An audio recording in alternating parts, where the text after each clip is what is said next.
Et vous avez cette phrase qui résume assez bien l'affaire, il me semble.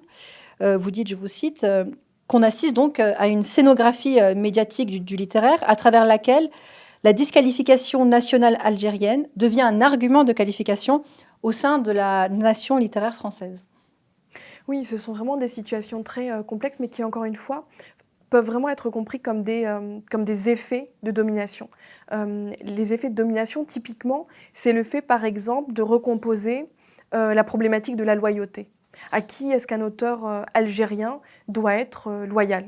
Et là, ici, la question de la loyauté, elle est clairement posée à Kamel Daoud, qui va entrer dans la problématique de la loyauté et qui va fonder, on pourrait dire, sa posture littéraire, c'est-à-dire la manière dont il habite publiquement le rôle d'écrivain, par cette idée-là, par cette idée d'une critique extrêmement forte à l'égard de la société algérienne, en voie, selon lui, d'islamisation et de déclin politique, de déclin social, mais aussi de déclin de l'imaginaire révolutionnaire qui lui aurait été propre.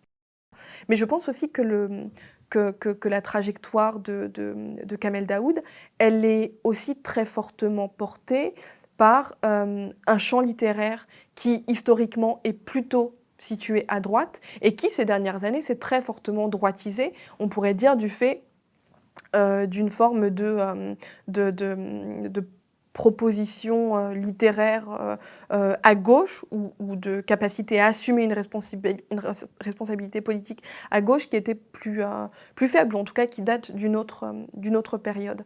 Donc il y a beaucoup d'éléments qui viennent s'imbriquer ici les uns aux autres. Et je pense qu'effectivement, la posture qui est défendue par Kamel Daoud, c'est plutôt une posture conservatrice, c'est plutôt une posture qu'on pourrait relever comme étant quelque chose d'une forme de néo-réaction. Et cette forme de néo-réaction favorise, renforce, nourrit un discours réactionnaire qui est plus anciennement encore ancré au sein du champ littéraire français. C'est vraiment l'empire dans l'empire. Je pense que cette expression, elle est vraiment très parlante à cet égard-là.